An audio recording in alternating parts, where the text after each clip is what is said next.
Hey guys, this is Man to Man Podcast, a podcast about all kinds of basketball. I'm one of your hosts, Jacob Rosenfarm. I'm your producer, Josh Sackless. And I'm your other host, Jeff Griffith. And it's college basketball season, baby. How we feeling, boys? I'm ready. I don't think I'm quite as excited as you are, but ready. Yeah, I'm pretty thrilled. 4 days until the college hoop season as we're recording right now on Friday, November 2nd. Tuesday can't get here fast enough. And we're just going to do some college today. I mean, Yeah, there's it's NBA out there. It exists, but It will make an college appearance. time. It's college time. So, Jacob, where do you want to start? I mean, there's 353 teams in Division One. We can go anywhere. So we were talking about this a little bit off the air. I think we want to. You are our resident bracketologist here at Hello. Sideline Intel. Proud of it. We pumped out multiple brackets already. We have. And so I think only makes sense to start with the bubble teams, the Yes. teams that will get likely eliminated in the first round of the tournament, or maybe Or stun us. exactly. Disclaimer about the bubble. The bubble is so hard because there's always the preseason. There's always, kind of your 1 through 7 seeds or 6 seeds where you feel like, okay, this is a tournament team. We just don't know where they're going to land. And then there's like 8 and 9s where you're like, you think they're going to be comfortably in, but like they could be bubble. But then everything after that, there's probably 40, 45 teams outside of the top 9 seeds that have a case for why Yeah. they should be in. And so I have a bubble that consists of 10 seeds, and then my last 4 in, first 4 out, next 4 out, and then 4 more. So we're talking about on the S curve here, basically the last 8 teams in the field, and then 69 through 80 outside of the field. And so we'll dig into that as far as who those teams are and where I have them seated. But more importantly, I want to make it clear, this is not an end-all be-all. There are so many No. other teams that could stun us, and I think we might mention them as we go. But I mean, this will change drastically. I think there are legitimately, for 36 at-large bids, I believe is the number, there's probably 70 teams who have an argument right now Fair. for why they could get an at-large bid come March. And that's the beauty of the sport. Exactly. Yeah. So much parity. Yeah. So anyway, I mean, you see the list here. Should we run it down before we start, or just Yeah. jump in? Maybe for this group, we'll just pull a couple that we're really excited about. Or, Yeah. So we're talking about, if you're looking at the bracket right now, we're talking about the 10 seeds. We're talking about the teams in the first 4. So that's Notre Dame, USC, Washington, and Wisconsin. And then we're talking about all the teams who you'll see at the bottom listed under the first 4 out, next 4 out, and 4 more categories. This is also including 11 and 12 seeds, correct? Are we? Well, no, because technically Loyola Chicago and Buffalo are not on the bubble. Because Interesting. in this case, they have won their conference. Gotcha. Marquette is part of that. I believe the bubble, because of the way I ordered the bracket, starts with Arizona. If you're talking about Interesting. the last 4 buys, Okay. Arizona, Xavier, Maryland, and Marquette would be those. And then the first 4 teams, like the last 4 play-in teams, Notre Dame, USC, UW, and Wisconsin, Okay. would be your last 4 in. And then Gotcha. you've got your teams on the outside looking in. So who sticks out? Well, I mean, I think the obvious one that to me is Wisconsin. I think Wisconsin has a potential Big Ten Player of the Year in Ethan Happ. I think and we've seen time and again in college basketball that singular talent is able to kind of transcend maybe the mediocrity around him. Yeah, absolutely. Josh, you want to say? No? Okay. Wisconsin has been all over the map to me. Yeah. I mean, as far as you look at a lot of prognosticators talking about this team, because a lot of them are either really high on Ethan Happ, or think that he can't carry the team. I fall somewhere in the middle. I think he's a very great player. In college, I never want to give one player. I never want to base my assessment of a team off of one player. Of course. I never want to think. I never want to think to myself, like, this team has this guy, so they're a tournament team, unless it's like Trae Young. Yeah. But I think there's validity to the claim that, yes, he's an All-American. Yes, he can at least, like Trae Young, carry this team to a tournament bid. And so that's why I have them on the fringes here. I think their ceiling is as high as top 4 in the Big Ten, 7 or 8 seed if his supporting cast really shows up. Sure. But there's also a scenario, I mean, this team is very similar to last year. They didn't recruit much. This team is very similar to what last year's team had, and that team went sub 500. Sure, that's and fair. I think that went under the radar last year. There were a lot of Big Ten teams who were used to being good, like Wisconsin and Iowa, who were legitimately bad last year and didn't change much. They just got a little older. And so the question for Wisconsin is, 1, how good is Ethan Happ? And 2, how much older on the floor did this supporting cast get. Of course. When I was watching Wisconsin last year, which wasn't that often because they weren't that good a team. Of course. My only interest was really Ethan Happ. Like, He's a great player. That's the frame that gives perspective to my college basketball fandom. Is these great players on mediocre teams. Right. Mm-hmm. And so when I'm watching Ethan Happ freshman year, I saw a low post bully, someone who's able to get whatever they wanted when they get the ball. He was playing with Nigel Hayes at that point. Exactly, and he had the team around him to kind of work along with his skills. Yep. And then the sophomore season, he loses all that surrounding talent, and basically the defense is all focused on him. Yeah. And he just crumbles below that sort of pressure. Like he clearly was not that type of player as a sophomore. The thing about a very talented big man is if he's your only piece, he's so easy to take out of the game. Exactly. It's so easy. If you have nothing else, it's so easy to double a big man in the post if you have enough size to do so. And it's like if you have a really electric guard and that's all you have, he can still get his points. Exactly. But you can really easily neutralize a great big man. So I'm curious to see how he progresses because he has to know coming into the season that that's going to be the reality. Oh my goodness! Like he has to know he's going to face constant double teams. So if he's evolved his game, if he's able to take double teams out of the equation more, if he's adds more to his face-up game or adds a more just dominant post-up game, if he's able to add to that skill set, we can see a freshman year type season for Ethan Happ where he's able to really carry Wisconsin in some relevancy. I would certainly hope to see that. I think he deserves a great senior year. Yeah. Frank Kaminsky-esque, probably not, but still definitely a tournament bid, I would think, is kind of the goal here for the Badgers after missing out last year. But I think that pretty accurately sums up the Wisconsin Badgers. We have them, for reference, as the last team in the field playing with Washington in a first four game as 12 seeds. Who else sticks out here, Jacob? Of that group, another team that kind of excites me is Davidson. Davidson, technically they're not on the bubble. I'm sorry. Technically, they're my Atlantic 10 champion. Fair. We can definitely jump in. They are in that group of that four. Where is this on this? There are plenty of teams like that we could talk about. Yeah, exactly. Let's group that into this group sure. Of teams that are like bubble 10, 11 seeds. I think there's a hand for preface. There's a handful of 10 to 13 seeds that come from low major, mid major conferences that I think could do damage in March. Of course. And some of them are getting pressed, some of them are not. Buffalo, everyone knows about. Loyola Chicago, everyone knows about. Those teams probably crack the top 25 at some point. But I think outside of that, I'm really excited about Davidson.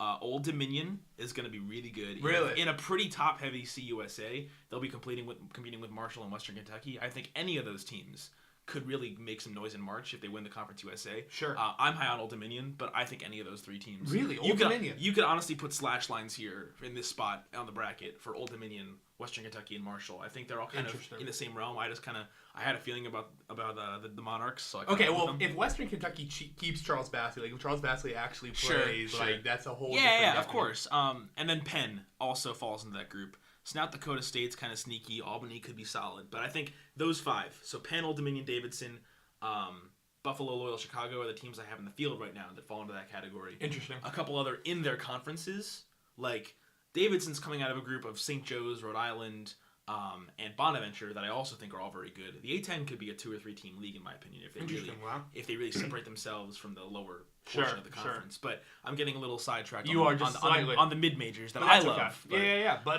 so let's expand this conversation to mid majors, conference champions, but also in that bubble group. Yep. We don't have to spend that much time on Davidson, but they you've had this guy's page open for 5 minutes. Another star-led team, Davidson Wildcats, led by Kellen Grady. Last year as a freshman averaged 18 points on 37% shooting from three. Mm-hmm. The Steph Curry comparisons are obvious there. Both Davidson, both kind of not undersized guards, but guards are going to light it up from three. Sure. And so I'm curious to see just another, how far can one person take this team? Those are the storylines that really I don't know if they're one person. I don't know if they're just him, but I do think he's definitely the star. He's their driving force. Yes, absolutely. And in an A-10, that has a lot of good guards, too. I mean, you got Fats Russell at Rhode Island. You've got Lamar Kimball, I believe, at St. Joe's. I think he's back. They've got plenty of good guards. Bonaventure, I mean, we all know what they did last year. I think he sticks out for sure. I think he's definitely all-conference talent. But again, that's going to be a tough league to win. Of course. I would worry about a team like Davidson being really good, and even at some point being in the top 25, and then Middle Tennesseeing like last year. Sure. And losing in the conference tournament because the conference is really good. Yeah. And I think that's a league. The A-10 is kind of like the ACC of mid-majors. Wow. Not in the sense that it's the best, but it's definitely the deepest in my opinion. I think there's like 7 or 8 teams in the A10 who legitimately enter a season wanting to make the March Madness, wanting to make the NCAA tournament. I mean, because people forget VCU's in that conference. We haven't heard from them in a while. Not since Shaka, I feel like. And so that's a league that is going to be competitive. I mean, Davidson won it last year. They weren't really that much on the radar. No. St. Joe's almost beat top seed Rhode Island. Yeah. And got in the tournament. You know, St. Bonaventure, they had 3 teams in the tournament last year. Yeah. You know, so I could definitely see a very good Davidson team missing the tournament because of an early Atlantic 10 tournament loss. Interesting. That'll be fun come February and March. But another team from this group that really kind of sticks out to me is Marquette as an 11 seed. I think fighting Marcus Howards. There's been a lot of preseason hype about this team. There has. I think it's too much. I think I may have underrated them when I made this bracket. I think they've got a pretty high ceiling. Maybe as high as a 6 when all is said and done. Okay. Big East is very much a muddle. It's very hard to really pick out who's good in the Big East after Villanova. I think there's a lot of teams with a lot of question marks in that conference, and Marquette's one of them. Sure. And the big question mark is similar to Wisconsin. How far can Marcus Howard carry you, and how much can he get out of his supporting cast? Because he was clearly one of the most prolific scorers in the sport last year. Of course. He was like their Shamori Pons. He was this one incredibly electric guy on a team that's not doing anything. Yeah. And I would be interested to see, what they can kind of do with him. And I know they have in general a very talented backcourt, experienced backcourt. So I'm curious. I mean, is Marquette gonna be one guy and a highlight reel and that's it, or are they going to be a complete team centered around Marcus Howard that can win 22, 23 games, finish in the top 3 of the Big East, and earn a 6 or 7 seed? I think that's kind of the question mark line there for Marquette, but he's gonna be fun to watch. He's awesome. He's so good. I mean, he had a stretch where he was it was like that Shamori Pons stretch. I think there's a lot of parallels in terms of what they do for their team. Sure. Not necessarily in playing style, but there's a lot of parallels because Marcus Howard had a stretch where he played all these great teams and put up like 40 and 44 and 48 points.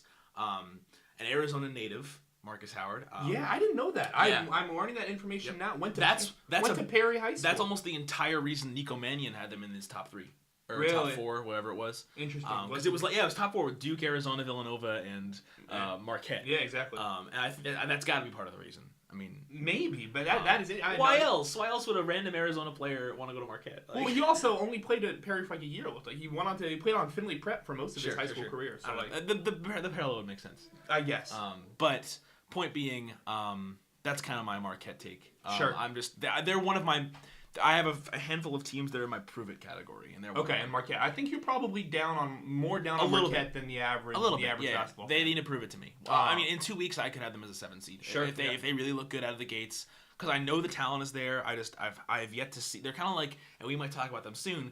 Vanderbilt. They're kind of like a Vanderbilt in the sense that I know you have talent, but just prove it that it works. Sure. Show me that it works. 7-point jump in scoring for Howard last year. Curious to see how that improves. I could really see him being one of the more electric forces in college basketball scoring the ball. But moving on, any other of this group of teams that really is itching at you? I mean, rapid fire. Vanderbilt's really interesting, like I said. I mean, we know their freshman class led by. Where do you have them ranked? Simi Shitu, 69th. Okay, nice. The first team out of the field because I was really having trouble between them and Wisconsin and Washington and these bubble teams. Between who gets that last spot, because I believe when I was making the bracket, I was pretty confident that teams who are behind Vanderbilt on this list, Providence, Texas A&M, Oklahoma State, Texas, were outside the field, and I was pretty confident that Marquette, Maryland, Xavier, Notre Dame were in the field, and I was kind of just trying to piece together this one last team to take out between Washington, Wisconsin, and Vanderbilt, and I looked at Vanderbilt, and because obviously, we hear Vanderbilt, we hear, they're going to be great, they have all these talented freshmen. But they lost their top 4 scorers last year from a team that went 11 and 20. Sure. Not ideal. Yeah, they have great freshmen, but that's literally all they have. Sure. Unless somebody comes out of the woodwork. So again, I need it to be proven. I need you to prove it to me that you are this team that you want to be and that people are saying you are. Before I put you in the field, because it's just, I don't know if I believe that 2 or 3 great freshmen can lead a team that has nothing left from a team that was awful last year. Yeah, that really is bad. That is a fair point. So yeah, they need to prove it to me.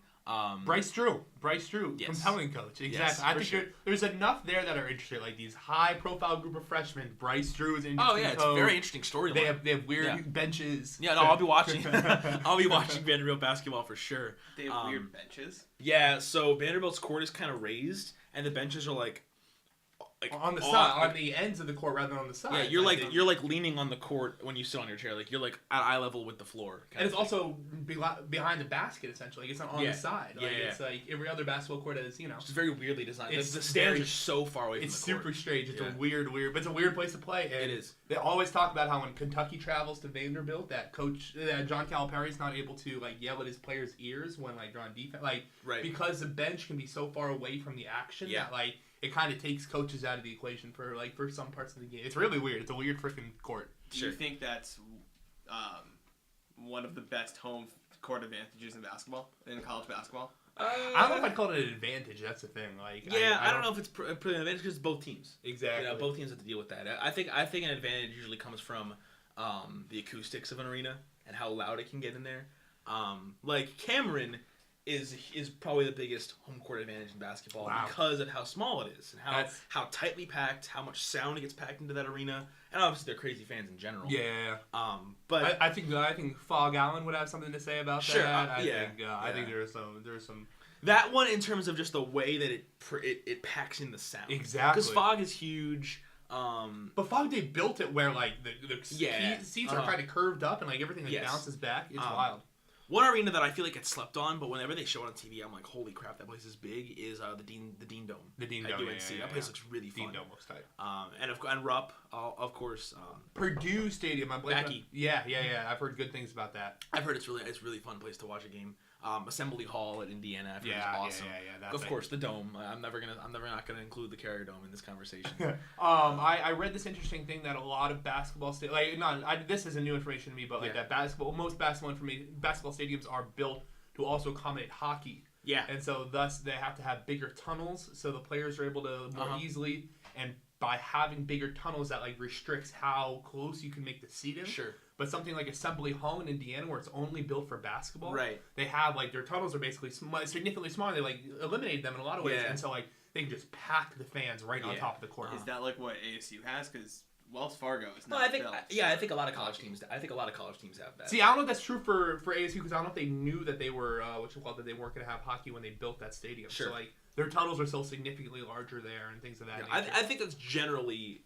That's not an Indiana specific thing, of course. Oh, there are okay. There are a lot of. I think there are a lot of college stadiums that don't Interesting. accommodate hockey. The first time I heard of that, Like was, Cameron doesn't accommodate hockey. Of course, yeah. So yeah, place like Duke in North Carolina, but I think the model was built after Indiana. Sure, makes but sense. I think we're getting slightly off Yeah, a little topic bit. here. Who else? UCF. UCF. I have okay, them at 75 here in the next four. Taco Fall, BJ Taylor. They had Taco Fall and BJ Taylor on the floor for one game last year together, right? And they won 19. Yeah. I mean, John Rothstein has them as a front runner in the American, and I don't think that's a completely off base. Again, I need it proven. Sure. Which is why right now I have Cincinnati winning the American and Houston as well and Wichita State above UCF in terms of American teams.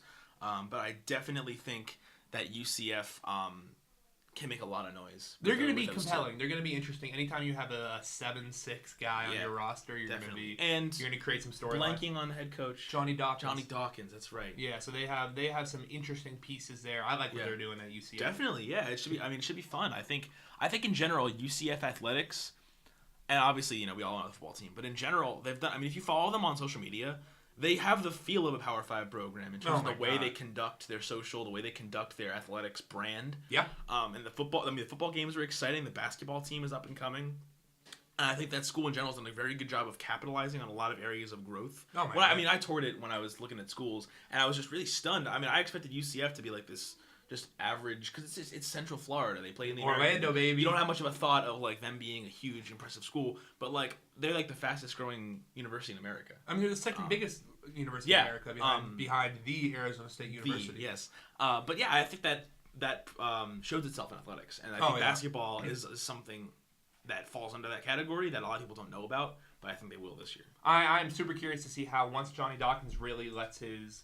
He really established himself as the coach of you. Like, he's only been there, I think now it's his like third or fourth season. So like once he's able to really tap into the the recruiting area of Florida, because like they've already capitalized with football. They've already been churning out elite NFL prospects all the time with UCF football, and if that's able to translate to UCF basketball, this is a program that could really take a big step in the next coming years. Yeah.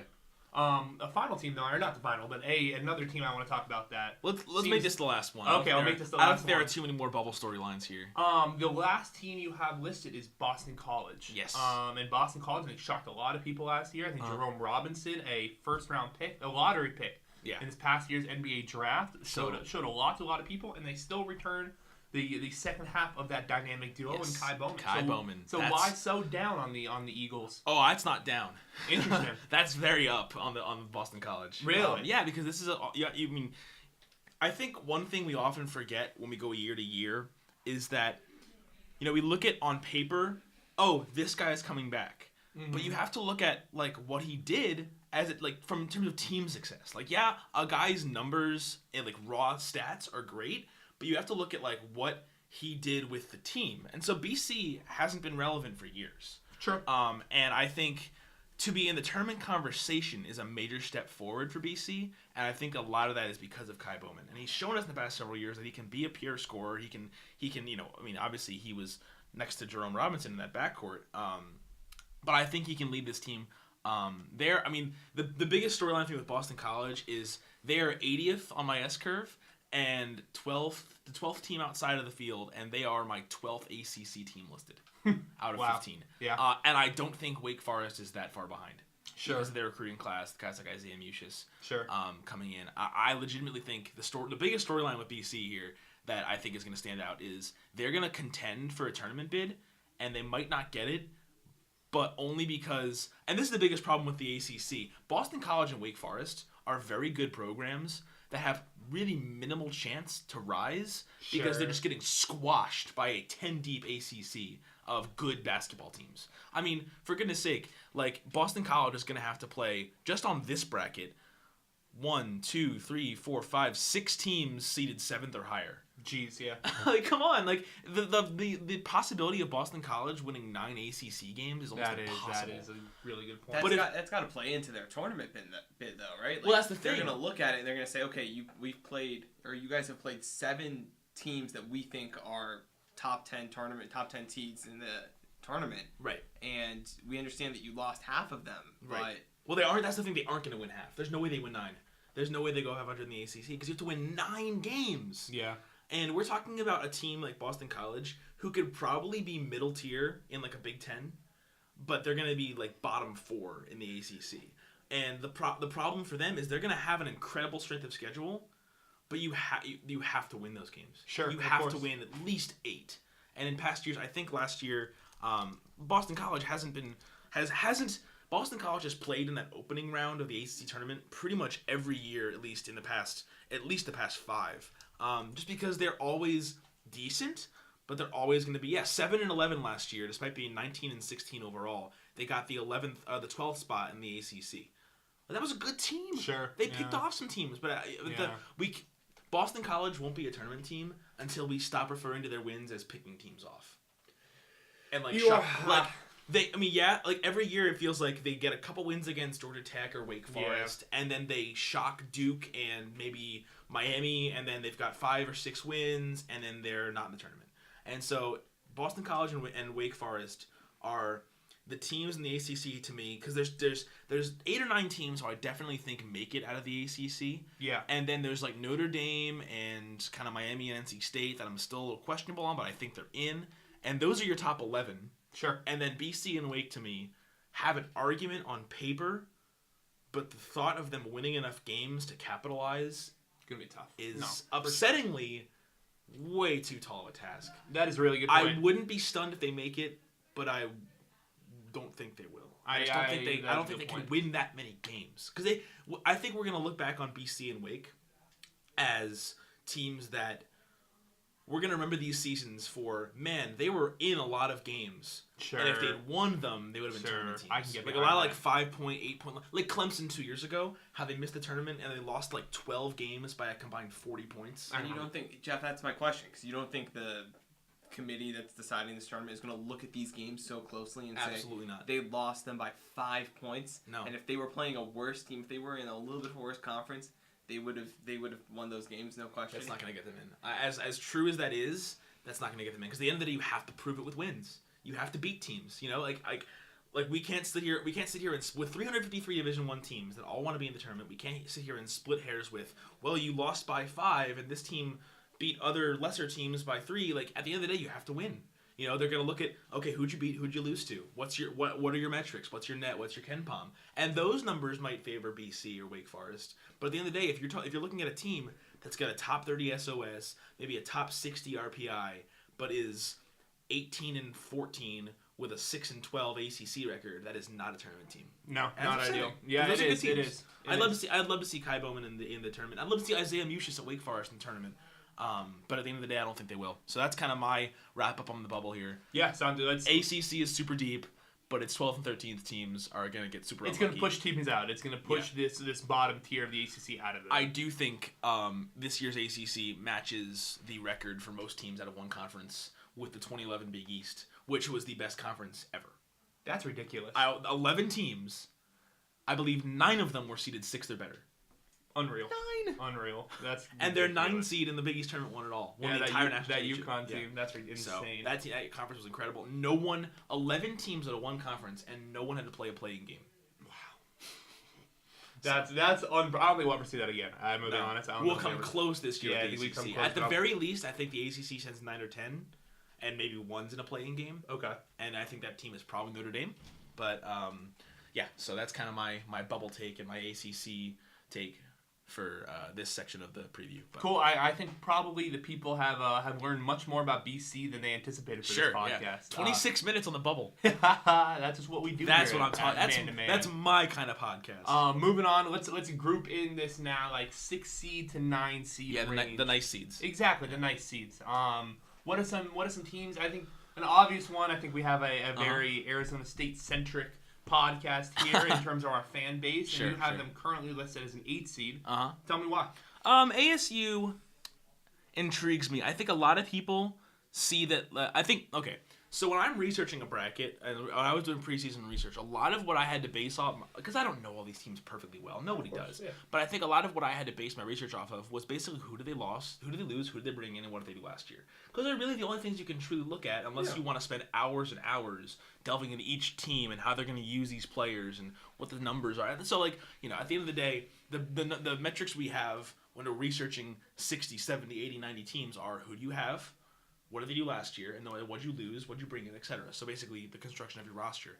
I think to a lot of prognosticators, they'll see Arizona State lost Shannon Evans, Cody Justice, and Trey Holder, and think, well, they're probably not going to be as good as they were last year. But I think they're better constructed this year. I think they're recruited well. I mean, I think we oftentimes see international prospects get very underrated, and I think we both know Luguentz Dort. I thought you were going to bring up Euros. I thought this was going to be your time to rant about why Euros should start. No, Luguentz Dort. I want to talk about Luguentz. I actually got a text from a friend of mine back in Pennsylvania who is interning for a scouting source. That's cool. And asking about Luguentz, and he's like, "Why don't people talk about him? He's clearly a very good athlete." Yeah. I think the biggest reason is because he's from Canada. No, that's a huge. We often see. I mean, I'm going to do a little plug here, but O'Shea Brissett. O'Shea Brissett is most people think he's a top 40 pick in this year's draft. Sure. He was like 130th in the 2017 class coming to college, mostly because he's in Canada and no one's seeing him. I think Luguentz is slept on. I think we know how good Zalon Cheatham and Rob Edwards can be. The 2 transfers. So I think the big reason people are sleeping on and not putting Arizona State in the top 30, 40 teams / in the field, depending on, some people do their rankings, some people do brackets. I think the biggest reason for that is just not knowing how well the roster's built. Exactly. After last year. And so I think, I personally think 8-9 seed is like the good mean for ASU. I think there's a ceiling here where they really show out and get like a 5. There's also a floor where they miss the tournament. Exactly, yeah. Let's not count that out either. So there's also a floor where a lot of new I think it's going to take some time. The nightmare scenario here for ASU is I think it's going to take some time for a lot of new faces, 4 freshmen, 2 transfers, and a couple guys who've like never started before that are going to be forced into bigger roles. Kamani Lawrence is an example of that. Sure. I think the realistic nightmare scenario is ASU takes a while to gel, figure out its rotation, during which time it's playing a brutal non-conference. You enter the Pac-12 as bad as 7-6 or 8-5 after losing to Nevada, Kansas, Mississippi State, St. Mary's, maybe get picked off by Princeton. Yeah. And now you put yourself in a hole where you need to win 12 Pac-12 games. And last year's team won 8. Yeah. And this year's Pac-12 is better. And I could see a scenario where... Yeah, you'd say this year's Pac-12 is better? Better. Definitely more teams that you have to worry about. Interesting. I'd say. Okay. This Pac-12 won't send one team to the round of 64. Interesting. I don't know about that. I'm not super high on this year's Pac-12. Okay, this year's Pac-12 has more difficult opponents for Arizona State. Okay. Maybe more well balanced. More. Last year was Arizona.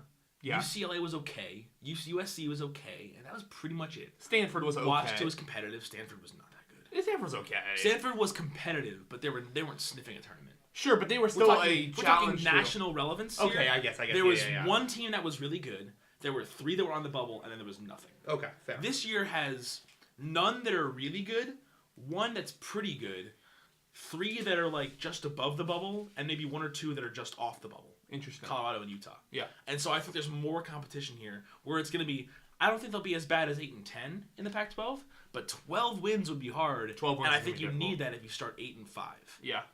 And so I think that's a very realistic nightmare scenario because I think last year's team had the seniors and was therefore ready to play Kansas and all these difficult non-conference games, Kansas State, Xavier. I don't know if this team is ready to bang off the bat play good teams. No, I think it helps that Kansas is December 22nd, but even still, Nevada's December 7th. 5th, but 5th, yeah. Are you ready for that after 3 weeks of playing together? And Mississippi State is the 3rd week of the season. Like, I think that's the biggest question mark here is will this team be ready and built ready for those games that could make or break its season if they don't win 13, 14 Pac-12 games. No, yeah, that's spot on. But that's why I think an 8 seed is kind of the average of that. I can get behind that. I think that's the nightmare scenario. The realistic scenario is you win 10 non-conference, 10 Pac-12 games, and you're in. And I spoke about this with Jordan Kay on our Arizona State podcast that we do. But that's kind of my ASU take. Interesting. I think there's a lot of excitement surrounding this ASU team. Yeah, as there should be. After bumping all the way up to 3 last year. Yeah, and that was definitely outside the mean. Obviously. I think this, to me, when I watched the Arizona State team, they fit together much more soundly than they did last year. Absolutely. Last year's team was so guard heavy and so focused on just feeding the ball to Trey Holder and Shannon Evans that I think that was that came at the expense of the development of other players on that team. Definitely, yeah. And this Kamani Lawrence is a big one. Well, he was hurt, but. But I think this year I really like the way they put the team together. I think Hurley has a idea of what he wants his team to be, and we're seeing that come to fruition. Yep, absolutely. And so not that they weren't good players, but those seniors that ran the team last year weren't his recruits. Exactly. This is the first year where everyone on the team is somebody he picked. Yeah. Yeah. And that's the year 4 is kind of usually when you see, hopefully, progression. For teams. That's when you really start to see teams click. Yeah. And so that's kind of the outlook here for ASU as far as they're concerned. But yeah, who else sticks out in this 6 to 9 pocket? Let's jump to a team that we typically don't see in these brackets, typically don't see as a basketball powerhouse, but have them currently listed as a 7 seed, and that's the Nebraska Cornhuskers. Nebraska. A lot of Nebraska fans are salty after last year because they were the 5th best team in the Big Ten. 4th actually. They got the 4 seed, the Big Ten. They got the double bye. And they were very good. They return a lot of that. And I think a lot of people in the Nebraska camp were kind of upset about being kept out of the tournament last year. They didn't look phenomenal in the NIT, but it's the NIT.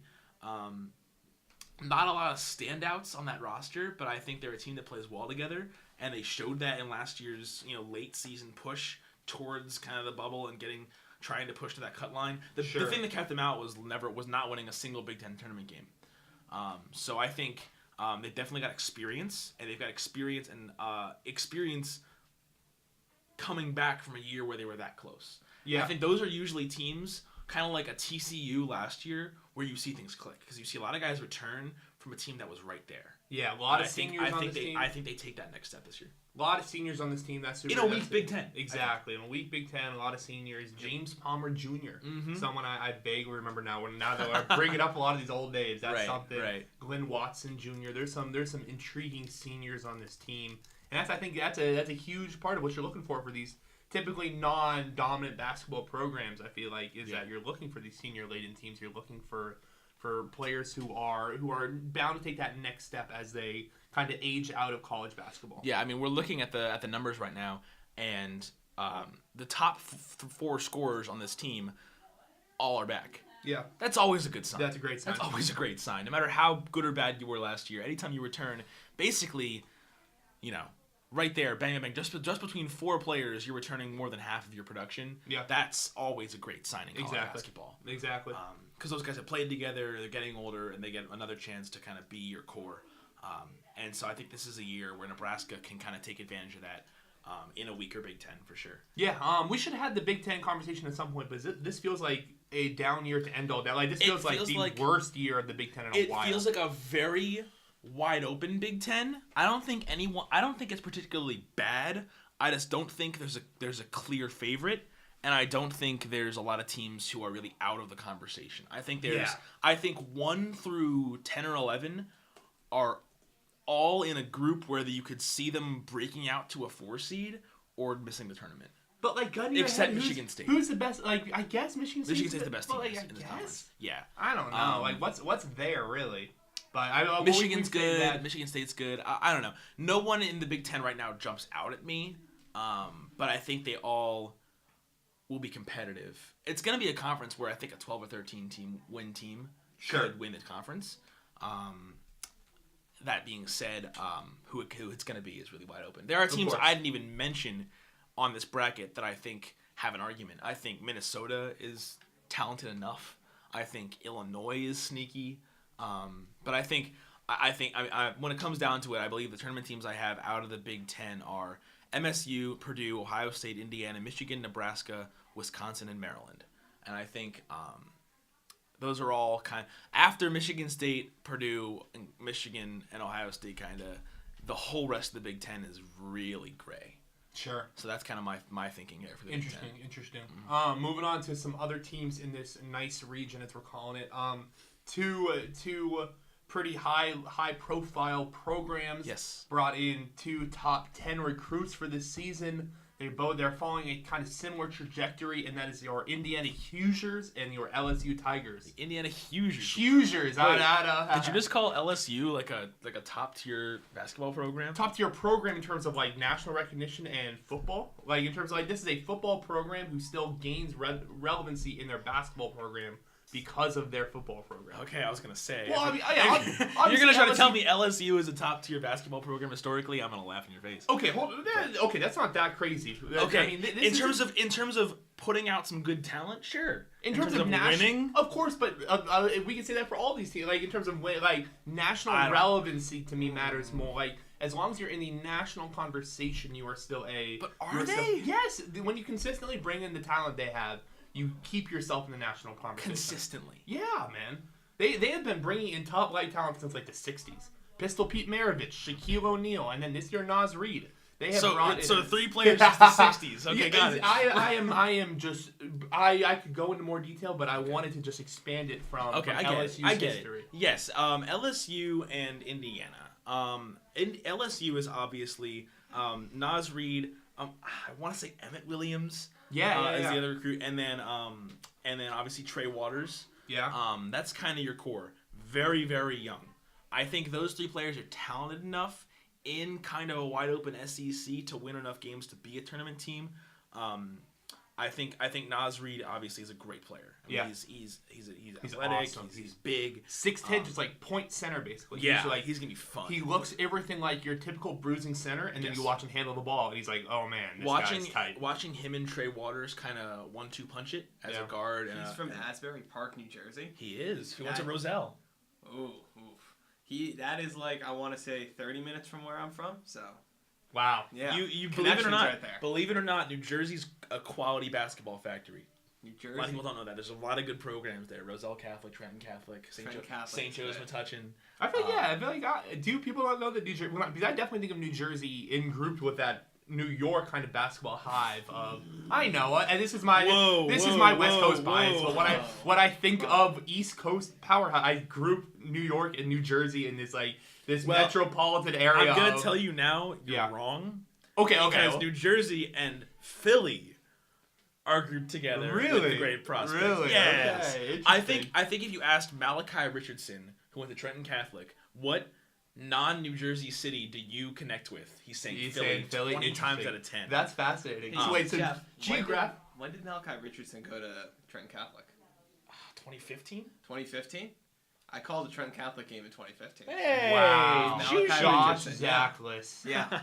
That's incredible. But wait, the Trenton Catholic Iron Mikes. Yes. Geographically, like most of these New Jersey cities are closer to No, is that incorrect? No. Oh, okay. No. Trenton's like 10 minutes from Philly. Really? Yeah. Wow.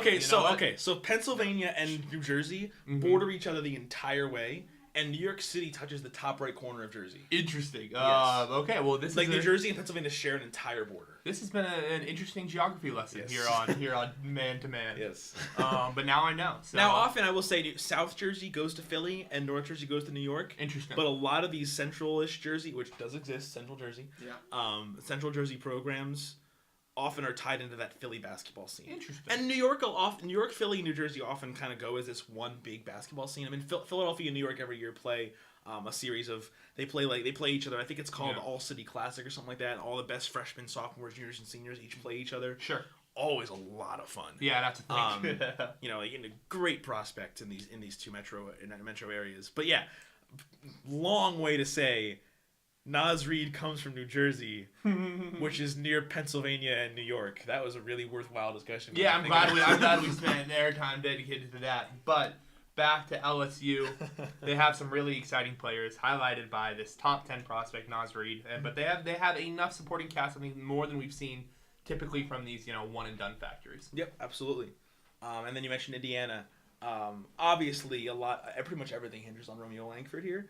But I think a lot of people sleep on Jawan Morgan. Sure. He's a great player. Yeah. I mean, he's in conversations for national recognition. I don't know if he's much of an NBA prospect, but I think he's going to be a very good, in terms of talent level, second man to Romeo Langford. Sure. And I think when you have, one good player, one elite young player makes you a tournament contender. Mm-hmm. One elite young player with an experienced teammate, I think, makes you a pretty comfortable tournament contender.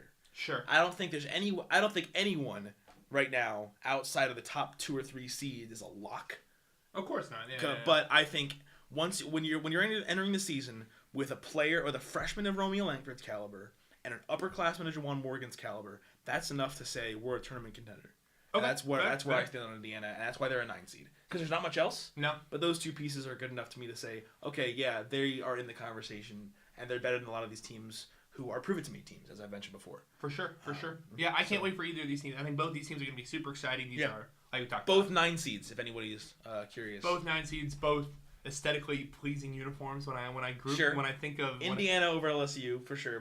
Different, obviously, but yeah. More. I wonder if Jacob likes a purple and gold uniform. That would be an interesting. Yeah, I somewhere deep in my heart, I just have a love for the combination of purple and gold. You would love Roman Catholic in Philly. I just think it's an aesthetically pleasing combo. But moving on, I think let's head to the more. We have some championship caliber teams moving on. Real quick, let me just quick plug for a couple teams we didn't mention there. Watch out for Mississippi State. Oh yeah, return a lot from an NIT team and recruited well. Watch out for Hold on, we missed this group of 6 seeds. You really did. I was going to say 6 seeds. 6 seeds, bro. Yeah. 21 through 24 is the rankings on the S curve for the 6 seeds. 21 is Purdue, and they're Carson Edwards, and we know that. Yeah, that's going to be. 22 is Mississippi State. Let's pounce on that for a little bit. Yeah, so what really intrigues you about Mississippi State? Well, they return a lot from a team that looked very good in the NIT, that was mostly on the bubble for a lot of that season. And I think Mississippi State reminds me in terms of where they stand as a program at a lot of like Boston College, where they are a team that's been growing and really irrelevant for many years. Sure. I think they're in a conference, though, where they have a much better opportunity and a much better recruiting class to capitalize on that growth. just to talk a little bit more about what they have coming in. They brought in 4 commits out of the 2018 class. They rank 4th in the SEC and top 20 in the nation. I love Reggie Perry. Really? What do you love about Reggie Perry? I love he's athletic. He's a 4, and they haven't had a lot of size in the past years. And I think he brings a lot to that team in terms of just I'm blanking on the word here. I think he's a very good defender from what I've seen. From what I've seen, just kind of looking at some of. I mean, I don't look at a ton of highlights, but what I've seen from him, I think he's a very good defender. And from what I've read about his scouting report, I think he brings a lot to this team. A team that's been very guard heavy in the past several years. Sure, yeah. And so that's kind of my thinking there. Also, Jethro Chisompa transferred from ASU 2 years ago. Really? That was an ASU player our freshman year of college, Jethro. So he could be fun. I don't think he'll play a ton. But yeah, they recruited pretty darn well. And I think they brought back a lot from a team that was, NIT caliber. So I think they're gonna be good. I mean, they're top 25 right now. Sure. Still pretty young though. That's when I look at this they Mississippi State basketball roster. Yes. When I say prove it, I mean I'm talking about a lot of different things. There are a lot of teams in the bubble who need to prove it to me. There are a lot of teams who are in the 5 to 7 or 8 team range that could be top tier contenders, but need to prove that to me. Of course. So I think Mississippi State's already established, we're gonna be good this year, but prove to me that you are as good as you say you are, and you're top 20, top 15 talent, top 3 or 4 in the SEC, in a top-heavy SEC. Yeah, and a very... they're like, if I'm comparing the ACC to the SEC right now, while they're like Boston College in the way as I described, like they're growing in relevancy, which has to capitalize, in terms of where they stand, they're a lot like Syracuse in the sense that they're in the top 4, but they are very, very obviously the 4th team. Yeah, exactly. Yes. Not a lot of seniors, only 2 seniors returning from this team. One of them is... Actually, they're the 5th team, now that I think Quindary Weatherspoon is somebody I'm worrying about right now, but he is... I believe it's Quindry. No, I'm kidding. Yeah, yes. Shut up. Led the team with 14.4 points per game last year, preseason all second team SEC. This is kind of, to me, their faucet. This is their scoring output right here. This is their highest battle. Exactly. This is their highest battle. And so I worry about these teams that lack the star potential on, like, they didn't bring any true star potential, but they also lack the experience that we see. So this is an interesting group. I'm going to recomp them to Virginia Tech. Okay. Because not only just because I think they're the 5th team, not the 4th team. I forgot about Florida. Because I think it goes Kentucky, Tennessee, Auburn, Florida, MSU. Okay. But also because I think they're a team that's been sitting on the bubble a lot, and people have been waiting for them to get good like this. And I think they're there. But I think they're there because people expect them to be there, not because, we have reason to believe yet. Yeah. We don't have cold, hard evidence, but there's a lot on paper that says they're going to be good. Yeah. Kind of like Virginia Tech. Clear 5th team, I think, in their conference. Yeah. But enough to say, they're going to compete for some stuff this year. Yeah, I feel like we have one of these teams every year who's, supposed to be, everyone talks themselves into this team, or everyone kind of tries to outsmart, their opposition. Oh, yeah, Mississippi State, it's I don't know, put them in my initial AP top 25 because I think I'm smart. I don't know. This feels like a team that's going to fall out of the rankings very quickly. Sure, I don't know. I don't think they're gonna have any kind of. I think there's one of 2 scenarios we can see. They're gonna ASU us and shock their way into the top 5 and then kind of go back to the mean, or they're just going to really underwhelm and fight their way back in off the bubble. Sure. Kind of a brutal non-con, if we're being honest. Yeah, they play Clemson and Dayton. Clemson, Dayton, and Cincinnati. And ASU. Exactly. So not an easy and BYU, non-con. And they're solid. Not an easy non-con. Kyle Collinsworth, shout out to BYU. Graduated a couple years ago. Jeff never believed me that Kyle Collinsworth was a real person. Moving on. I don't think there's much to talk about Butler here, but Oregon's a fun one. Oregon's awesome. As the last 6 seed. Oregon's so my much fun. Pac-12 champion right now. Yeah, I think it has to be. And the real stories are Peyton Pritchard is your returning guard experience, but the big story is Bol Bol. Oh yeah. Yeah, I mean, literally big story, literally a 7-2 story. And I need to 7-2. Well, I mean, you're the NBA guy. You talk about him, but. You feel free to talk about him, but we need to talk about Louis King, too. Yeah, exactly. That's the thing. I was actually just about to bring that up. Louis King is their second top 10 prospect from this class. And these are both... He's not top 10. He's Are top you 20. sure? Okay, top 20. He's in that group, though. He's a 5-star. Exactly. 5-star, top This is the 20. number 1 ranking recruit class in the Pac-12 and 3rd in the nation, according to 24/7 Sports, and it's very valid. Yeah, really. I think they have 2 5-stars. Will Richardson sneaky as a 4-star. I mean... 4 guys that are 4 stars or better, coupled with guys like Tyler Dorsey and Peyton. No, Tyler Dorsey's gone, but guys like Troy Brown and Peyton. No, Troy Brown's gone too. But guys like Peyton Pritchard. I'm sorry, Oregon's had a lot of different. They have different pieces come in and out of the program. Troy Brown went to the NBA. Yes, he did. Yes, but Peyton Pritchard. Wizards, I believe. Yes, Peyton Pritchard is on this team. That I do know about, and that's going to be a fun group of him and a couple other experienced, not that great returners, coupled with some really, really good freshmen. Yeah. I mean, we're just looking at their recruits right now. This is a awesome class. A lot of stars here. Miles Norris, their 5th of this group, is a 4-star, and not from Brewster, from San Diego, California.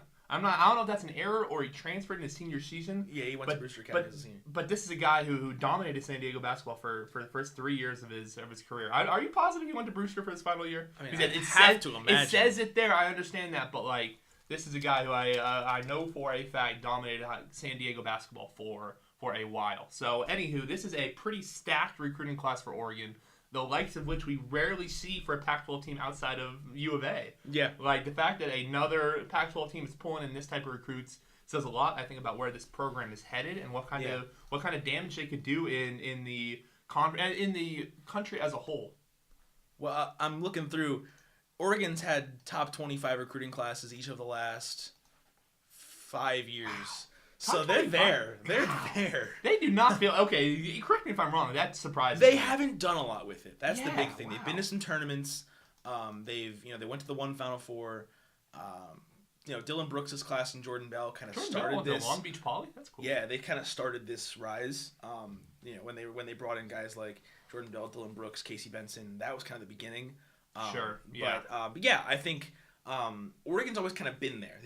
They've become, I guess, under Dana Altman, this decent to good program that hasn't done anything yet except for the Final Four run. But they're the clear favorite to me in the Pac-12. Yeah. And they're a much higher seed than 6 in my mind if they prove it. Of course. Again, a lot of new faces, not a lot of reason yet on the floor to believe top 3 or 4 seed, but there's definitely that potential. Could match up, especially if they rip through a not that good Pac-12. Could match up with the Syracuse Orange. That could be Madison a Square really Garden. fun game on November 16th, assuming Oregon gets through Iowa and Syracuse gets through UConn. We could have a great game between Syracuse and Oregon. I swear, if those two teams don't wear bright orange and bright neon green, I'm going to be livid. Under the lights of the Garden, that's going to be a fun one, assuming they get each other.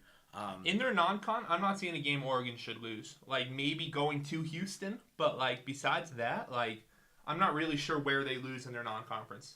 Because, what? You don't think they lose to Syracuse? Huh? No, I don't think they lose to Syracuse. I think you're a better team than Syracuse. Huh? Bet? Not particularly, but not live on podcast because I wanna watch a little bit of Oregon basketball. All I'm gonna say is Michigan State was a way better team than Syracuse too. Fair, very fair points. But with the exception, one thing I worry about as far as that game is Oregon might be facing a Syracuse team that really doesn't have a point guard. We're still not sure. Syracuse has 3 different point guards on the roster between Frank Howard, Jalen Carey, and Howard Washington's not that good. But Frank Howard and Jalen Carey are both hurt. The hope, according to JBM, is to have Jalen Carey back for that UConn game. Gotcha. Jury's still out on Frank Howard probably sooner than Jalen Carey, though. So we as a people don't know what that point guard position is going to look like. And of course. I've watched the exhibition games. Tyus Battle isn't a point guard. No. And that's no secret. Tyus Battle's not running the point for Syracuse, for a successful Syracuse team. Let's not get too much on Syracuse. Well, sorry, you brought up that Oregon game, but I know exactly, but that's not a segue to talk for the next 30 minutes about. I still blame you, but I was going to stop there. But bringing back this Oregon, blame both sides equally. Okay, thanks. There's fault on many sides. Josh, please stop. Anywho, shut up. Douche. This Oregon non-conference schedule is pretty easy. Pretty cupcakey. Let's take a look. San Diego, Florida A&M, Boise State. Twice. Exactly. What? Oh my God! Yeah, Boise State. What? Twice. Wait a minute. Hold that on. Would be real, I want to look at their official schedule and see if it's that, because we're looking at the Google.com schedule right now. And while Google is a great company and usually pretty accurate, Boise State twice. Boise State twice. What on earth? Boise State twice. What on earth? I have to look this up. That is Why so is weird. Oregon playing Boise State twice? That is so weird. They're going to Iowa. That'll be kind okay. of a fun Report: game. Oregon basketball to play Boise State twice this season. More familiar with the We are working as hard Give as me we a can quote. to get Give me a you. quote or something. We are working There's as nothing. hard as we can to get you why they're playing Boise State twice, and we just Why are they can't seem playing to find Boise anything. State twice?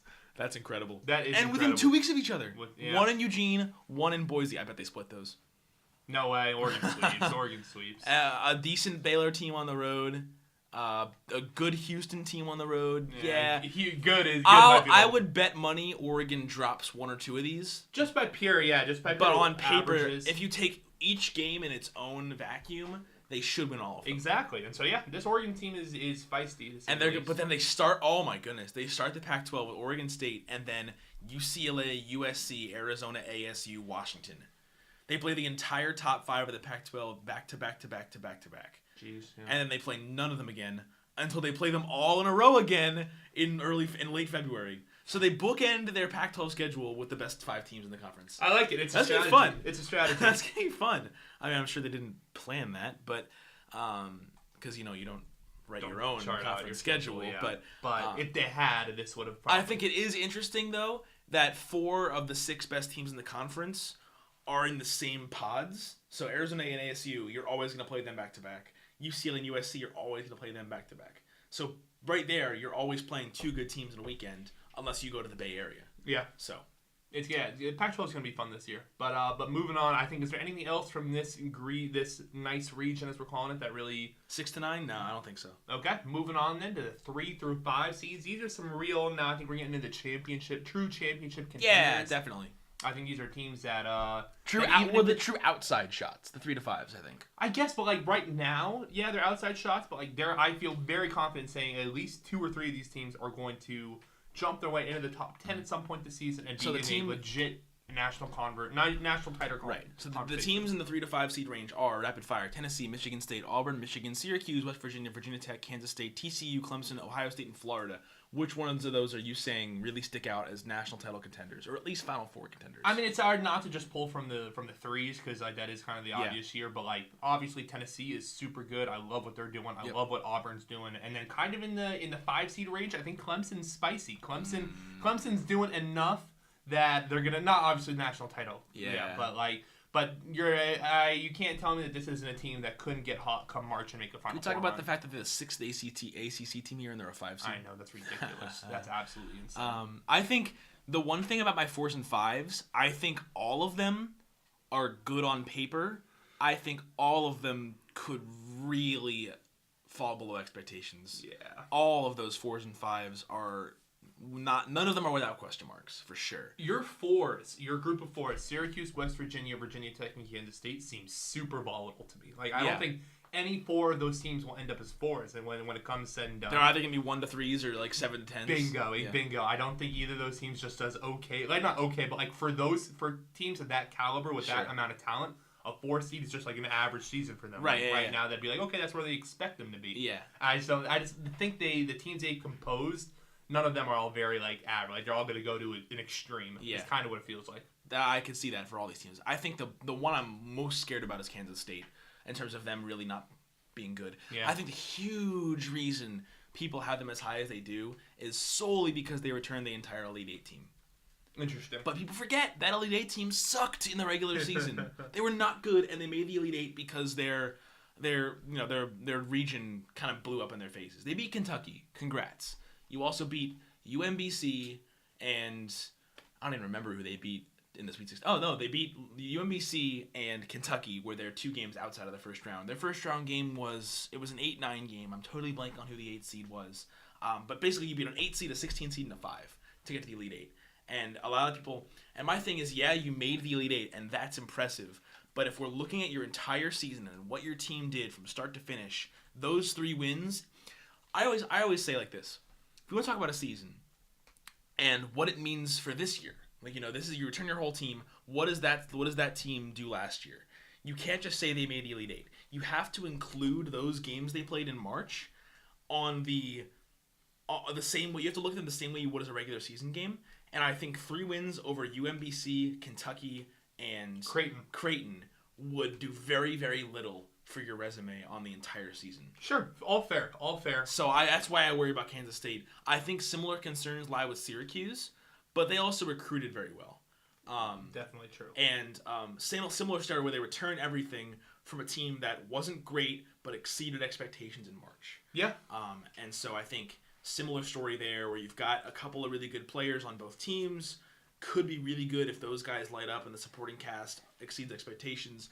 Could be really bad if they fall back to what we saw out of them at times last year in the regular season. Of course. So that's kind of the story with those two. I think another team from this group that really, I think is going through a transition period per se is West Virginia. I think losing someone like Javon Carter is not like a loss of, and it's a loss of identity. I feel like we don't typically see in college basketball. Like you just don't hold it on to players long enough to form your program's identity around them. Yeah. But the idea of Javon Carter and West Virginia together was just such a natural sort of pairing. And those two styles just worked so well together. And now it fit the Bob Huggins team. Exactly. Yeah. And now that he's in the NBA, I worry how they react. Yeah, I worry about that too. They're always going to have that identity, but not having the ringleader, you wonder who's going to step into that role. And I don't think they have someone who fits that role perfectly. So that's definitely my biggest worry there. It's like Syracuse not having any length. Yeah. Same idea. You got to have somebody that fits that leads the charge in that sense of what you want to be as a team. Bob Huggins is a great coach. This team's going to be fine. Yeah. They need somebody to fill that role of the harassing guard defender. Of course. If they're going to be anything like what they were last year. Of course. And so on the exact inverse of that position, the shot blocking big, they still have that. Sagaba Conte, one of the more electric forces, I think, blocking the ball in college basketball. Honestly, Jacob, I thought you were going to say one of the more electric names in college basketball. That's who. I mean, that works as well. He is so much fun to watch. The Big 12's only answer to Udoka Azubuike at Kansas, who we'll get into. Sagaba Conte. He's so much fun to watch. What are the country's only answers to Udoka? He meets people at the top of the rim consistently. He's just somebody, like, as a someone who really loves great shot blockers, yes. This guy's awesome. Also, I want to reference here, that wasn't a name thing. That was a shot blocking thing. Udoka Azubuike's a big man, and I think Josh is laughing because he thinks I was comparing Udoka Azubuike's name to Sagaba Konate's name. Is that true? I just think Azubuike is a funny name. Azubuike. That's super racist, but okay. Another player on this West Virginia roster who I forgot about. But do you remember Jordan McCabe? Of course I remember Jordan McCabe. Jordan McCabe is somebody whose mixtape blew up freshman year. It was like the next White Iverson, like the next, like he was getting all of these ridiculous comparisons, and then he just went away for 2 years, and now he's at West Virginia. Yeah. He is so not good. He's not. But his name is someone who stands out, and that's really fun. I'm so glad he's actually finally in college basketball. Yeah. Same way I feel about Mac McClung, or like, have you seen I think it's like Tress Way or something like this. This kid who has a long floppy hair and he does these ridiculous handles. So you probably see his handle videos before you've seen. Okay, no, it's not true. It's Tress something, and he is like this high school sophomore or junior, and he has these really annoying mixtapes where all he does like crazy handles and he does like some weird layup. I don't know. You've seen the videos, Do you know what school he goes to? No, of course not. No, basketball is my favorite and least favorite sport for this reason. But yeah, the mixtape era is making its way into college basketball more, and as someone like Jeff who hates fun, it's right up his alley. I don't hate fun. I'm not gonna get started. I don't hate fun. I just hate when people enjoy themselves while doing stuff that I necessarily don't enjoy. That's not the case. What are you saying, Jeff? That is spot not the case. Let's move on. So now we have graduated from these 3 through 5 range. Now the fun starts. Oh, thank you. And now we have met the true cream of the crop. Yes. The true national champion contenders. Yes, the 1s and 2 seeds. So we got Belmont, Iona, Stephen F. No. So just to recap before we dig into these top 8 teams: 1 seeds, Kansas, Duke, Kentucky, Gonzaga.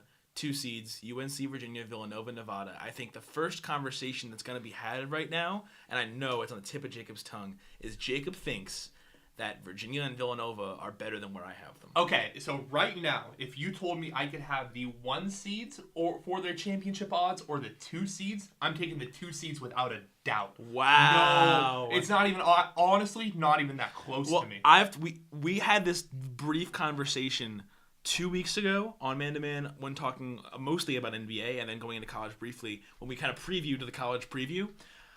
I would take Kansas against 2 through 8. Yes. Okay. Wait. So you would say Kansas over the field? Like if that was Right now, yeah. Wow. You really are that high on. They're just so deep. But who's their point And guard? experience. Who's their point guard? Does that matter? Yes, it does. What? You're telling me I point don't guard know. doesn't matter? They're relying on Quentin Grimes to be their point guard, and he's Sure. he's a traditional 2 guard, and he's a freshman.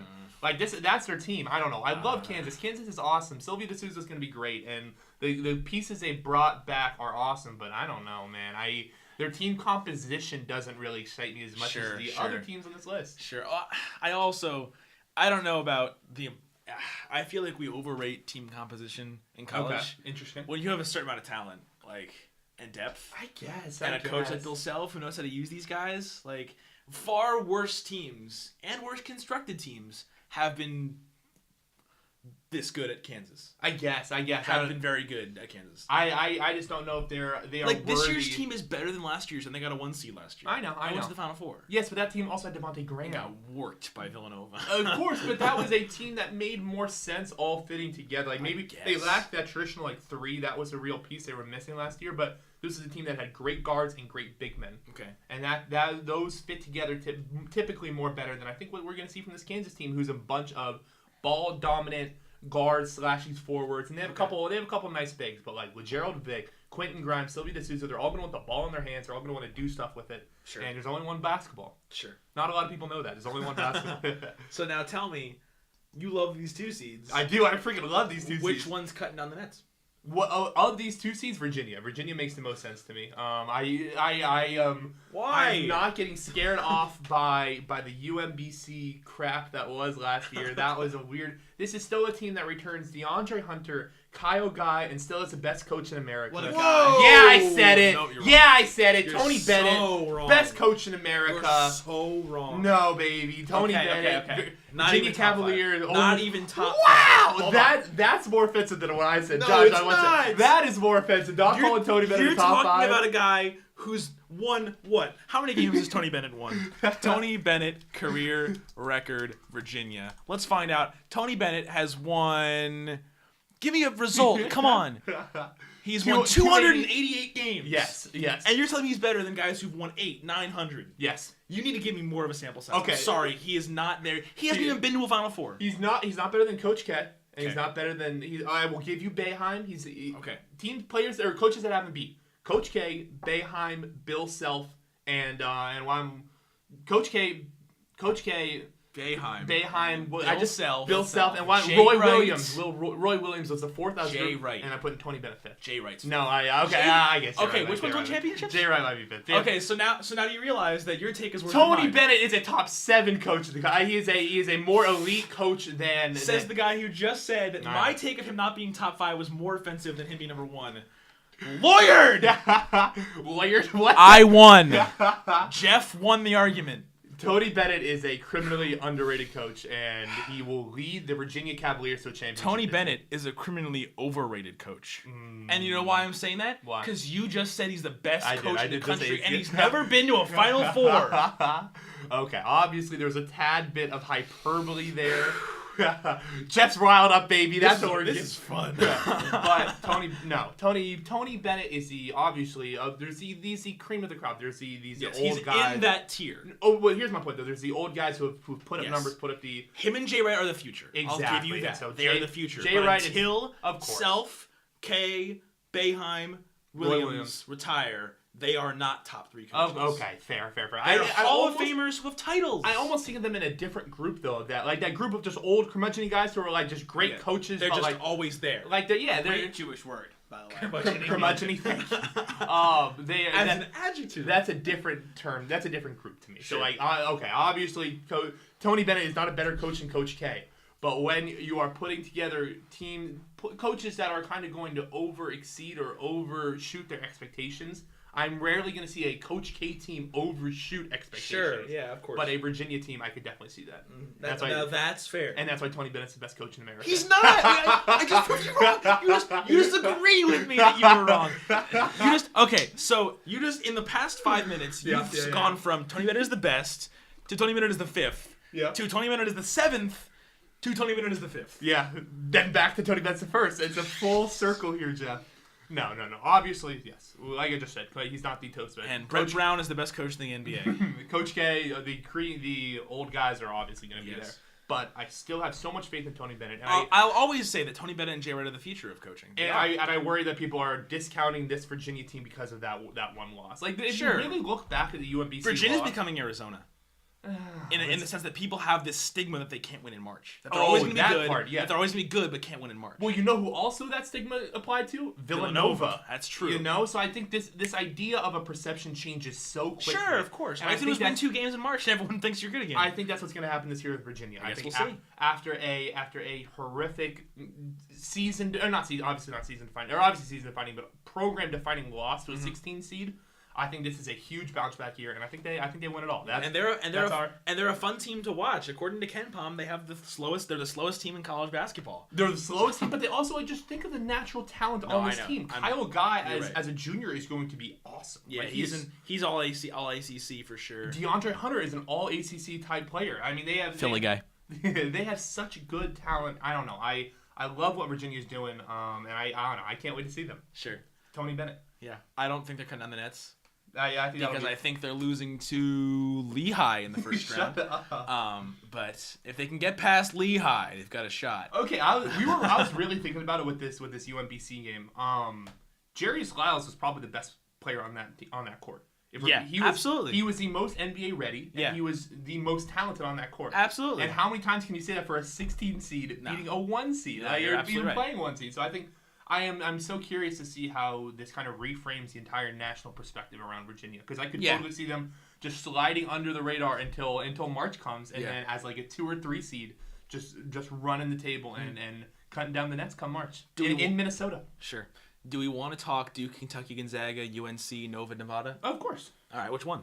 Oh, for sure. Okay, well, I think the people want to hear about most is Duke. I think Duke has obviously brought in, according to ESPN's Top 100, the 3 top recruits from this season. Yep. Zion Williamson, Cam Reddish, RJ Barrett. and RJ Barrett. Thank you, the obvious one. And so they have really kind of reframed the idea of what Duke basketball had. This class is kind of the pushing point of that. They're Kentuckying. Exactly. They've reached full Which Kentucky worries level. me. Exactly. Because not only do young teams not win, young Duke teams don't win. Every time Duke's been good, they've had a great senior. Yeah, Grayson Allen. Why am I all of a sudden blanking on everyone else? Quinn Cook. Yeah, exactly. Nolan Smith. Yeah, exactly. Every time Duke is good, it's leadership. Yeah. It's guys who played for Coach K for a while. And I'm not trying to do the whole don't be one and done. It's not good. But like at the same time, experienced teams win. And I could see a scenario. I don't think Duke is nearly as good as this Kentucky team I'm going to reference. The 2015 Kentucky team? Yeah, exactly. That was 39-0 or whatever and lost to Wisconsin. That's the easy, not the easy. In a year where who won it all? Duke? Yeah. Right. I think there's a scenario where they rip through the regular season, but they get picked off in March. Yeah. I could see this team going 29-2 and getting picked off by, I don't know, Belmont in the first round. Like, I'm not even kidding. Like a Mercer type year. Wow. I don't know about that. Just you know what I mean? Like there's so much talent on this team, but there's so much talent that is so used to just toying with AAU teams, and now you're playing Division I teams. Yeah. And you're playing in the toughest conference in America, and you're gonna be tested pretty much every night you play. After the month of December ends. Obviously. My greatest worry for this team is that Reddish, Barrett, and Williamson all functionally play the same position. Sure. Like they're all gonna want to. They're all kind of a wing. They're all fours to me. When you look. Fours. Yeah. RJ Barrett is a 4. Yeah. He's 6'8". He's 6'8". I guess I picture them all as big wings. Sure, but okay. Well, but that doesn't include Zion to me. Zion to me is a clear 4 who should play a lot of 5. Sure. Cam Reddish is a clear 3 who's going to play a lot of 4, and RJ to me is probably a clear 3 who's going to play a lot of 4 as well. But so one of them's going to have to shut down to a 4, and to me that makes more sense for RJ than Cam. But my point is, I'm curious how all 3 of these super prospects fit in together. Yeah. Mm-hmm. These are players who have never had to share the ball at this caliber, never had to really. I think Cam Reddish has. Oh, Cam Reddish played at West Town. I guess, but still, that's a different guy. Dude, when you're blowing teams out by 50, no one's really that pissed about not getting the ball. My point is, though, Cam Reddish has played with talent before. Yes, but there's a difference between playing with talent at a high school level, and I would even be more optimistic if they had played with elite talent at their AAU levels. Sure. But like Zion, especially played on an AAU team full with other D2 prospects. He played for a South Carolina AAU team that was like that was just not that impressive. And so neither of these three players has really played with the type of caliber they're going to experience at Duke, and I worry about that. I also worry about their lack of point guard. Trey Jones is probably their starting point guard from week 1. Yeah. And he's a freshman. He's exciting. He's talented, all that jazz. But this is a position I'd love to see a Quinn Cook or a Nolan Smith or a senior-led. Instead, they're relying on a freshman who, again, who's probably played with the ball in his hands for most of his basketball career. And now he's the 4th best player, probably maybe the 5th if you considering how high you are on Javin DeLaurier or Marquise Bolden. Like, I don't know how you really group. Emile from Ratatouille. So I got a question about Duke for you guys. So That's so funny. Jacob, you said essentially all these guys. That's Marcus Bolden, by the way. Continue. Okay, wait. Let's clarify that. I think people are missing out on that joke. Marcus Bolden is Emile from Ratatouille, the fat brown. He looks rat exactly friend. like one of the characters from Ratatouille. Yeah, that's scary. Yeah, Sorry. he's the fat friend of Remy. You don't have to keep saying fat. Marquise Bolden isn't fat, but No, Emile is the fat friend of. I know, but you're grouping Marquise Bolden in with his fat Marcus Bolden isn't fat. His face looks like Zion Williamson's fat. Yes. Go on. So Jacob and Jeff, you guys basically agreed that Cam Reddish, RJ Barrett, Zion Williamson, they're all large wings. They're playing the 3 or 4, and that's what they're going to play in the NBA when they go there next year.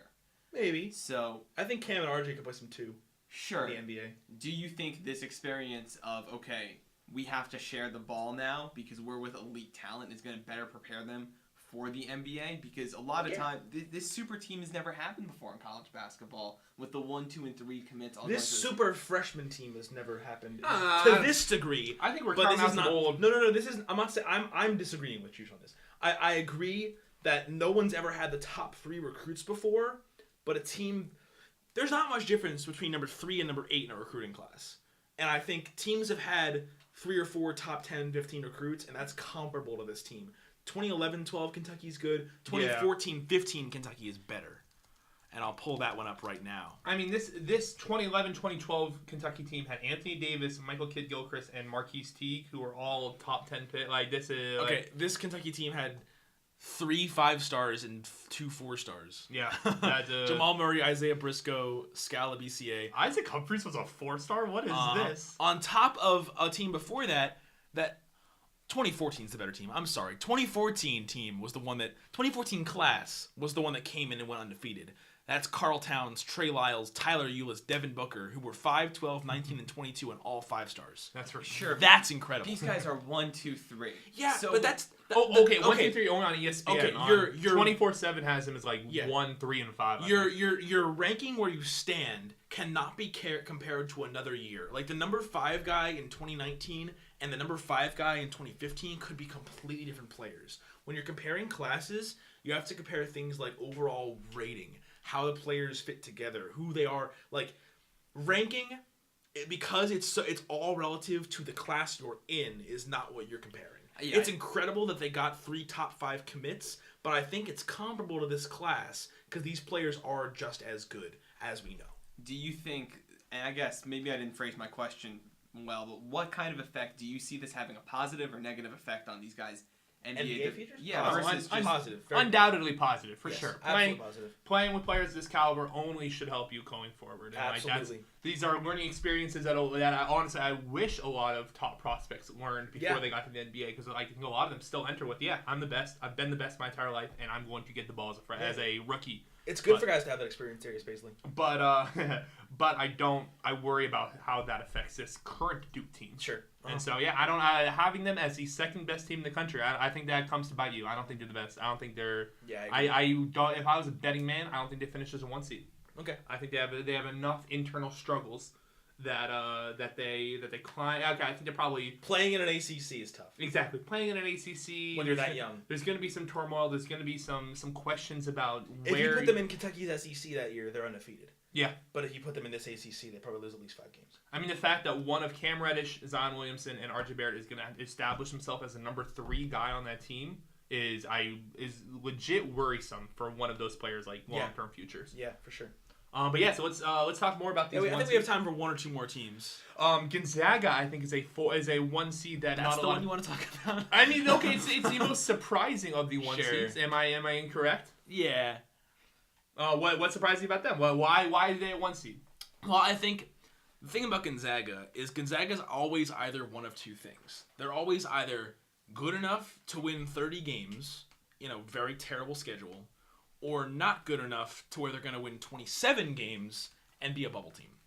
When you're playing in the West Coast Conference, you either rip through it and lose one game and you're 1 seed caliber, or you lose 3 or 4 games and you're automatic on the bubble. And so I think this is a year where Gonzaga's good. They've got a national caliber player in Rui Hachimura, and I think that's all you ever need at Gonzaga to win 30 games and be a 1 seed. Sure. That's the story. I mean, they're going to play nobody and they're going to beat everybody. But this is a Gonzaga team, I think, on par with the teams we've seen in the past couple of years. Yeah, I mean, I don't want to sleep on Zach Norvell. Zach Norvell is really good. Killian Tillies is Yep. incredibly talented. They lack a point guard. They have lacked a guard that they have typically Josh found. Perkins is still around. Exactly. They still have a lot of these remaining pieces from some of these Final Four runs. Yeah. But they lack a true point guard. Sure. And I feel like we're saying for a lot of these teams. We are. There is a sense that the point guard class in this upcoming draft is weak, and so like Yes, I remember absolutely. that before, but that's really seeping into kind of college basketball as a whole. And I wonder what that's about. I'd be curious if maybe Who has the best? Do you guys think that maybe players just aren't being developed as true point guards anymore? That's what I was kind of Maybe, thinking. yeah. Like there might be a move away from developing. Who's the best point guard in these top 2 seeds? in these eight top teams. 2 seeds? Or even the top 4 seeds? Oh man, Because I think it's obviously Frank Howard, but no, I'm kidding. oh man, I mean I want to say Trey Jones because like I'm trying to think Sure. of like a Cassius Winston's not terrible. I guess Cassius Winston's fine in there, but like Jordan Poole from Michigan, no, not really. But, Colin Gillespie at Villanova. but like there's really not like this. Javon. Exactly, Javon Quitterly. I was just about to say that. Javon Quitterly is an interesting name. Yeah, Kyle guy. But he's not. No, a he's point not point guard. guard. He's I'm more, sorry, he's he's more not of a point guard. 3. You're Yeah, right. so like there's a dearth of truly talented point guards in college basketball right now, and I'm curious how that expands itself later in when we see will we see more traditional point guards. Carson Edwards is probably the best point guard in the country. And he's not even a real point guard. Like Yeah. he's more of a shooting guard. Like, he's Yeah. more of like he's not really looking to facilitate. Was there a point guard on the All-American list, or was it just Carson Edwards? I'm trying to think. It was Carson Edwards, Ethan Happ, Luke May. There might not have been. Yeah. R.J. Barrett was on there, and then what? There was Mike Dom was the 6th man. No, he was in the honorable. There's one more that we're blanking on. Yeah, that but no wasn't point guards. No I'm point almost guards. positive it wasn't point guards. Yeah. So Gonzaga is going to be an interesting team to me. I think a lot of people aren't expecting them to nab another one seed. I feel. And I know you probably don't think I did, but I know you think a lot of people are underrating Villanova. Yeah. I think you'd agree with the 2 seed range. 2 seed right? sounds about right Yeah. to me. I mean, was that on air that we talked about Andy Katz? But that wasn't on air. Andy Katz's bracket is trash. Currently has him listed as a 4 seed. Holy cow! So there's some pretty ridiculous stuff going on. I hope to God he doesn't listen, but man, his bracket is awful. Yeah. Oh no, Andy Katz, if you're listening, that would be a bad thing. I mean, we're talking about a bracket that first of all has Georgetown not only sniffing the tournament but making the tournament, which is incredible. Hey, Mac McClellan's gonna carry. We're talking about a Nebraska 4 seed, a Loyola Chicago 6 seed, a UCF 6 seed, a Marquette 5 seed. The glaring point Kentucky as the number 1 overall seed is a Villanova as a 4. That's the biggest one. Villanova as a 4 on the same seed line as Nebraska. So I think what we're saying is that Andy Katz, when you get around to listening to this, give us a call. We'd love to pick your brain about. Call us on the next podcast. Exactly. We'll let you know when it's happening, and you feel free to call us and have a nice argument like we had about 20 minutes. You know what, Andy Katz? Here's what I'm gonna say to you. You tell us when you're free, and we will try to make a time to talk to you about this. Because when I am picking holes in your college basketball bracket, I feel like we're gonna have an issue. Yo, Juice was pissing me off. I was looking at that bracket before Jacob arrived here to the recording booth, and I'm reading through it, and he's just like, "It's a great take. It's a great take." I'm like pointing out each thing. He's like, "It's a great take. That's an awesome take. Oh, I'll defend that take. Oh, shut up, Juice." I love you, but we are stop reaching it. minute 80. I don't know how much people are intense about the fighting between this booth. But wrapping things up, I think we've hit the notable ones. Yeah. Anything else you want to clarify about that group? Nevada as a 2 seed. I think a lot of Yeah, I mean, I think most people have heard that name enough to know that they're a top 10 team. Maybe. I don't know if people know they're at the caliber of this. I think Martin Nevada's twins. going to be The awesome. Martin twins, Exactly. yeah, Martin pretty twins much- are going to be super yeah. good. And that's going to be an awesome. They're one of the best offenses in the country. Definitely. For They're gonna put up some sure. numbers. Weaknesses on defense. Sure, but Big weakness on defense. their pace is just ridiculous. Defense wins in March, though. That's the thing. Defense, So that's where I worry. But I think they're gonna put up 80 points a game. They have the offense that if they find even a semblance of a In defense. a weak Mountain West. Exactly. In a crappy Mountain West, they're going to have all their non-con and all of their in-game conference games to really work on their Yeah, of defense and course. really establish themselves Yeah. as a complete basketball roster. And I can't wait because Nevada's going to be super fun. Yeah, for sure. I think there's going to be... I think one of the clearest storylines looking through this bracket is there's a lot we don't know. Oh, man. Yeah. Uh-huh. Yeah, oh, yeah. I mean, you're talking about, like, just take Nebraska. I've got him as a 7. Andy's got him as a 4. I think Joel and Artie's got him as a 9, you know. Or, like, teams... There are teams I have that aren't even sniffing my field that other people have as 8 seeds. Cats had Minnesota as an 8 seed. I didn't even touch them. You know, not that I'm on the notoriety plane of Andy Katz and Joel and Artie, but Sure. I think just a general point made... A lot of disagreement among prognosticators. That's the nature of college basketball. Is just we don't know so much. Of course. Because so much changes every year. But I think in general, I can't wait to watch some of these mid-major conference races unfold. I know you could probably give a crap. Less excited about the mid-majors. Yeah. But, yeah, I can't wait. There's But- so many intriguing players in college now, and we've seen, like, even with the top 3 recruits going to Duke, like, I love seeing every year these weird recruits. Bowl? That's not even the thing. Like, I'm super excited for, like, Charles Bassey At at Western Kentucky. Or, like, remember you brought up Minnesota and made me remember Isaiah Washington. Remember him? The creator of the Jelly Fam, that original... Jelly Fam! That produced Javon Quinterly. He's still at Minnesota. Like, Yeah. that is still a dude who's still, you know, struggling there. And so I'm curious to see how he bounces back after a weird freshman year. There's so many intriguing storylines in college basketball right now, and it's never been a better time. Yeah, I'm pumped. I love it. Right now it's Friday, November 2nd. Usually the season would start a week from today, but now it starts on Tuesday. I can't And wait. we've got the Champions Classic. Predict for me: Duke, Kentucky, and Kansas, MSU. I think Kansas takes Same. that dub. I think I've that's got an easy Kentucky. one. Really? Okay, Yes. I like Duke. I think Duke has enough natural talent against a similarly unprepared Kentucky team Sure. in this. I think in the Champions Classic, we've Yep. seen time and time again that, like, Quite you know. green. Okay, that's 30 your bold prediction. 30 points. Wow, I love it. I'm just messing around, I but love I'm it. excited for that game. Yeah, me too. Unfortunately, I don't think either of us will watch it because we'll be covering ASU, Cal State Fullerton. Oh man, baby. But we'll have it open on our laptops. Of for course, sure. of course. So I think that's everything. With for that being today. said, yeah. Sorry NBA fans, we didn't get to a whole lot today. As a Lakers fan, this pains me to say, but the Kings currently have a better record than the Lakers. I think Bucks that's all you need to know about. Bucks are really good. That's we're pretty much. That's it. That's your main takeaway. Bucks yeah. are really good. Bucks are what 8-0 now, 7-0 something. I think don't they have a lot? They lost to the Raptors, so they have. No, they beat the Raptors by 15. Oh, was that the 124 to 109. Wow. So yeah, Bucks are playing. So interesting storylines around basketball right now. But yeah, we will be back for you next We week will. to fill you guys in. But until then, have a good one.